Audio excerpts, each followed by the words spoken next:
Hello नमस्कार दोस्तों। शुभ प्रभात।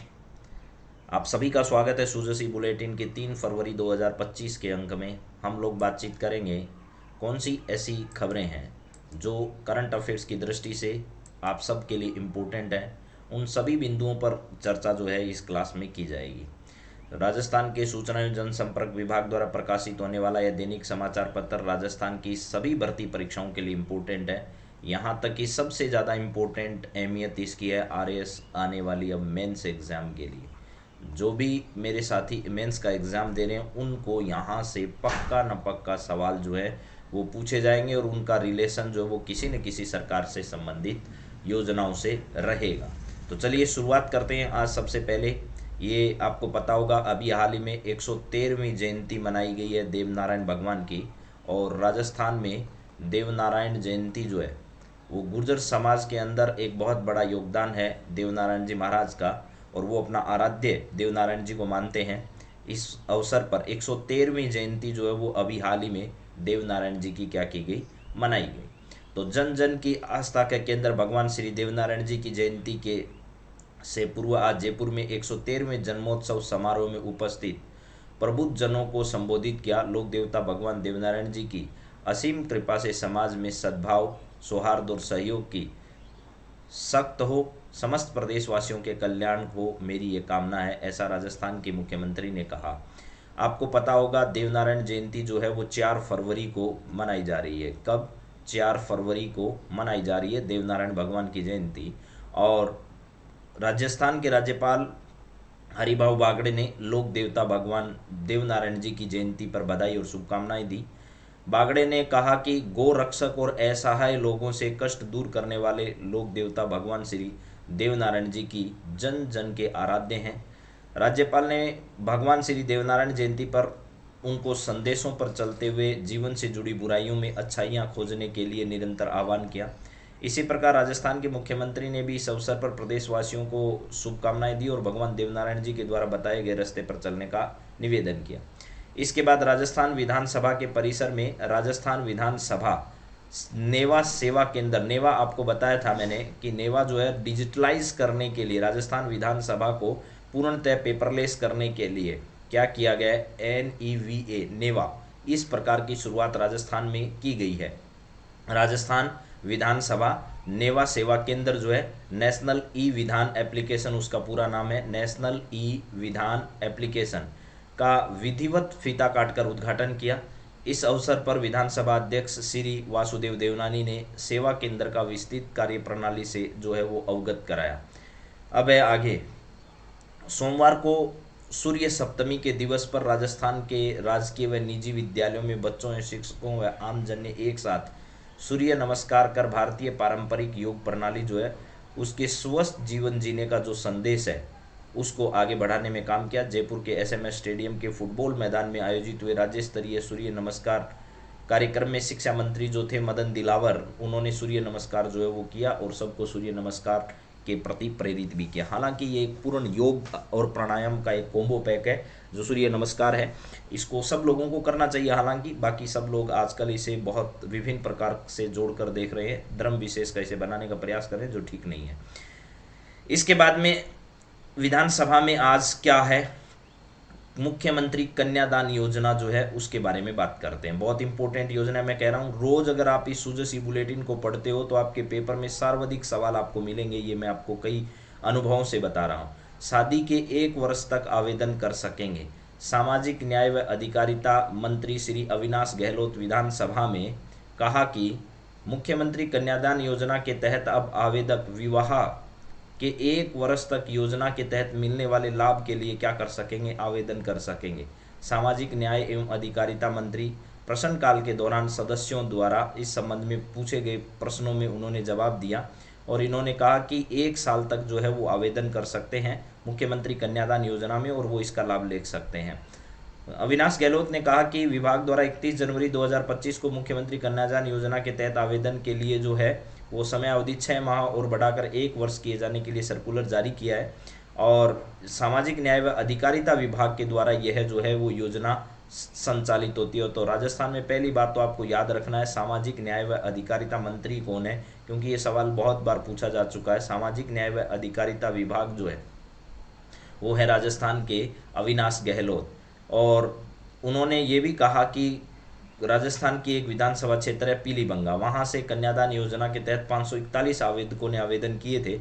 इसमें से 511 आवेदकों को योजना के तहत लाभान्वित किया जा चुका है और अभी आगे भी कार्य चल रहा है। तो राजस्थान में गरीब परिवार की, बीपीएल परिवार की जो लड़की है उसके विवाह के लिए सरकार जो है वो सामाजिक न्याय व अधिकारिता विभाग द्वारा कन्यादान योजना के तहत इसमें क्या किया जाता है, लाभ दिया जाता है।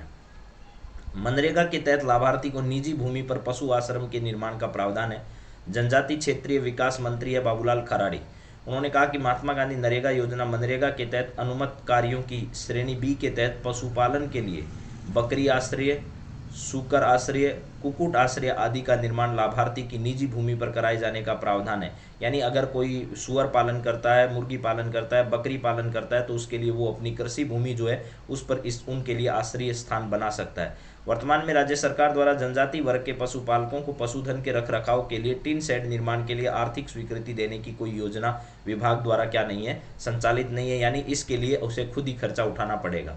बाढ़ से प्रभावित सभी पात्र किसानों को सहायता की राशि जो है वो उपलब्ध कराई जाएगी, ये कहना है आपदा प्रबंधन एवं सहायता राज्य मंत्री श्री ओटाराम देवासी का। उन्होंने कहा है कि खरीफ की फसल अगर किसी की बाढ़ की वजह से प्रभावित हुई है तो उसके लिए हम क्या करेंगे, आर्थिक सहायता देने का प्रावधान भी कराएंगे। इसके अलावा अगली बात डिडवाना से संबंधित आई, औद्योगिक क्षेत्र में खाली भूखंडों के लिए आवंटियों को नोटिस।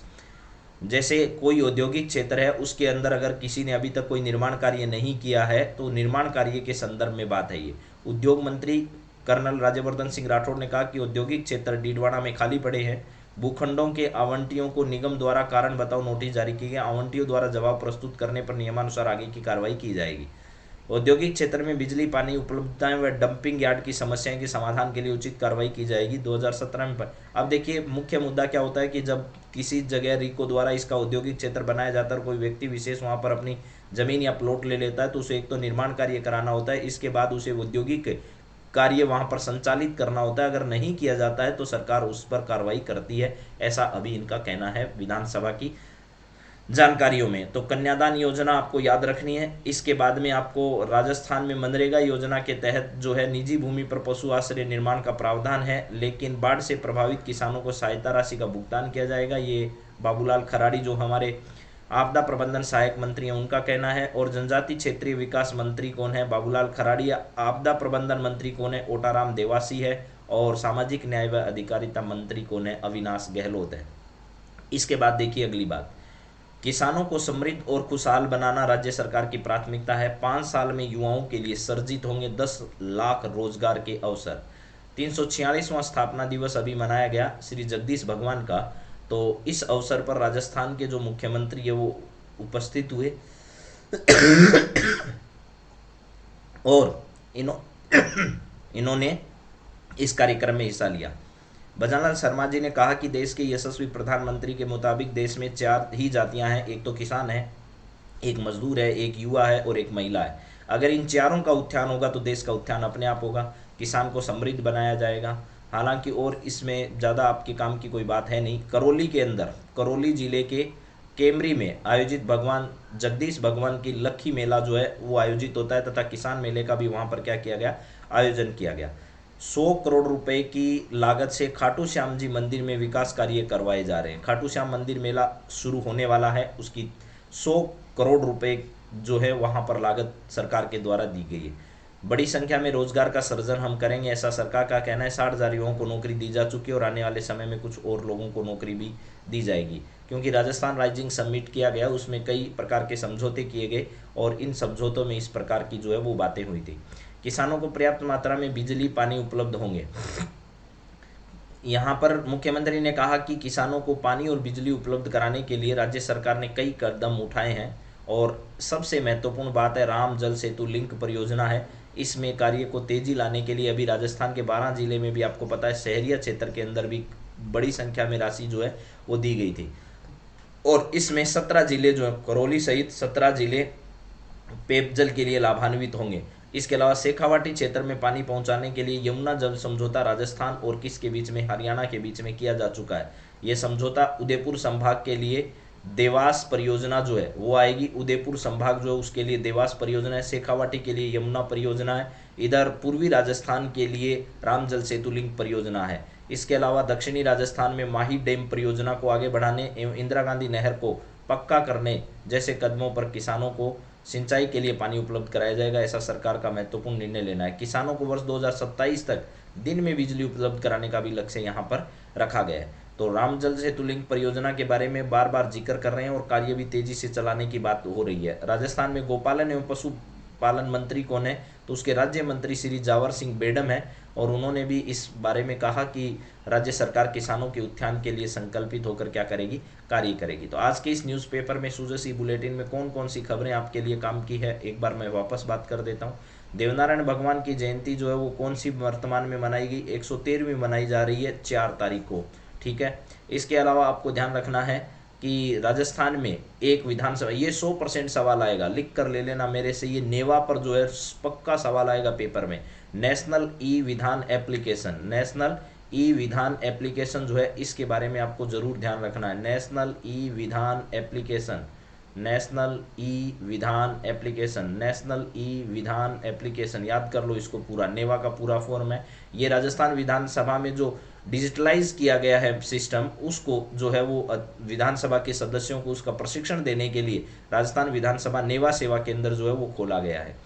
इसके बाद में आपको यहाँ ध्यान रखना है कि सूर्य नमस्कार जो है वो किया गया अभी राजस्थान में सोमवार के दिन, जिस दिन सूर्य सप्तमी के दिन उसे जाना जाता है सूर्य सप्तमी के नाम से। इसके बाद में बात करें मुख्यमंत्री कन्यादान योजना के अंतर्गत गरीब परिवार की महिलाओं के विवाह पर जो है वो सरकार द्वारा शादी के 1 वर्ष तक आवेदन करने पर यह योजना का लाभ जो है वो दिया जाता है। इसके बाद में मनरेगा के तहत अगर कोई व्यक्ति अपनी कृषि भूमि के अंदर क्या बनाता है, आश्रय बनाता है, किसके लिए, सूअर के लिए, बकरी पालन के लिए, मुर्गी पालन के लिए, तो उसको सरकार जो है वो निर्माण के लिए प्रावधान देती है, लेकिन उसकी राशि स्वयं उसे ही उठानी पड़ेगी, उसका खर्चा जो है वो। इसके बाद में डीडवाना औद्योगिक क्षेत्र जो है उससे रिलेटेड सवाल आपसे पूछा है। ये औद्योगिक क्षेत्र जो है वो आपको ध्यान रखना है, रीको जो है, क्या है, रीको, उसके तहत उपलब्ध करवाए जाते हैं। तो चलिए मित्रों, आज की क्लास में एक बस आपको राम जल सेतु, इसके अलावा आपका यमुना जल समझौता, इसके अलावा आपका देवास जल परियोजना और माही डैम से दक्षिणी राजस्थान में जो है वो क्या किया जाएगा, जल उपलब्ध कराया जाएगा और किसानों में बिजली दिन में उपलब्ध कराने का लक्ष्य सरकार का 2027 तक का है। ये सारी बातें बस आपको याद रखनी है, बाकी बातें अगले एपिसोड में हम लोग करेंगे। और आप सब अच्छे से तैयारी करते रहिए, दिन प्रतिदिन कंटेंट भी अच्छा उपलब्ध कराने का मैं प्रयास कर रहा हूँ। आप लोगों को जो भी खबरें होगी वो आप तक पहुँचाई जाएगी। आप सबका बहुत बहुत धन्यवाद। जय हिंद, जय भारत, जय जय राजस्थान।